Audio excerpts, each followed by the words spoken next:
নমস্কার বন্ধুরা, আজ পয়লা বৈশাখ। সকাল সকাল উঠেই ভাবলাম নতুন বছরের শুরুটা যেন মনের মতো হয়। আর বাঙালির কাছে পয়লা বৈশাখ মানে এক আবেগ, আর পয়লা বৈশাখ মানেই তো জমে খাওয়া দাওয়া। আমি আজ বানাবো মাটির উনানে মাংসর তরকারি। প্রথমে আমি কড়াইয়ে সাদা তেল দিয়ে আলুগুলোকে ভালো করে ভেজে নিয়েছি। আর দেখো, আলুগুলোর রং কিন্তু বদলে গেছে।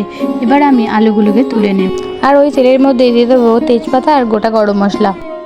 তারপর ওই তেলেই দিয়ে দেব পেঁয়াজ কুচি, আর পেঁয়াজগুলো ভালো করে ভাজা হয়ে গেলে তার মধ্যে দিয়ে দেবো টমেটো কুচি, এবং টমেটোগুলো গলে যাওয়ার জন্য উপর থেকে একটু নুন দিয়ে দেবো। আর এই নুন দিয়ে দিলে টমেটোগুলো ভালোভাবেই গলে যায়, তরকারির মধ্যে পচে যায় না। দেখুন, টমেটোগুলির মধ্যে নুন দেওয়া মাত্রই টমেটোগুলি কেমনভাবে গলে গেল।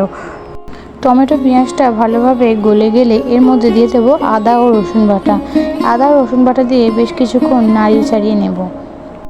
এরপর দিয়ে দেবো লঙ্কার গুঁড়ো দিয়ে মশলাটাকে ভালো করে কষিয়ে নেব।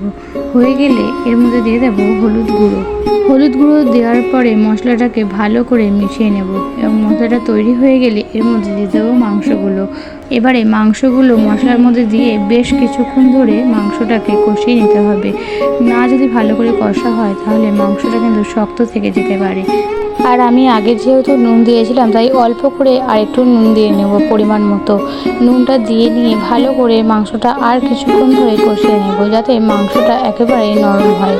দেখুন, মাংস থেকে কিন্তু জল বেরিয়ে গেছে। এর মধ্যে ভেজে রাখা আলুগুলোকে এবার দিয়ে ভালো করে কষাতে হবে, কারণ আলুগুলো অল্প সিদ্ধ ছিল, এবং ভালো করে আলুগুলোকে সিদ্ধ করে নিতে হবে। এবার আমি এর মধ্যে দিয়ে দেব জল, পরিমাণ মতো জল দেবো, যাতে মাংস এবং আলুটা ভালো করে সিদ্ধ হয়ে যায়। আর জলটা দেওয়া হয়ে গেলে এর মধ্যে দিয়ে দেবো কুচো করে রাখা ধনেপাতা।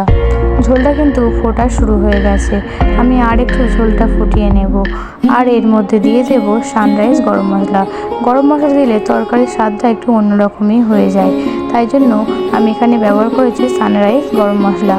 আর মাংসের তরকারিটা কিন্তু পুরোপুরি তৈরি হয়ে গেছে। এবার আমি অন্য একটি জায়গায় ঢেলে নেব মাংসের তরকারিটি। তো এই হলো আমার পয়লা বৈশাখের রান্না, একেবারে মাটির ধান মাখা। আর আমি এখানে ভাইকে খেতে দিয়ে দিয়েছি, ওর তো খুব ভালো লেগেছে খেয়ে। তোমরা বলো তোমাদের কেমন লেগেছে রান্নাটা। ভিডিওটা যদি ভালো লেগে থাকে তাহলে অবশ্যই আমার চ্যানেলটাকে সাবস্ক্রাইব করবেন, এবং লাইক কমেন্ট শেয়ার করে আমার পাশে থাকবেন।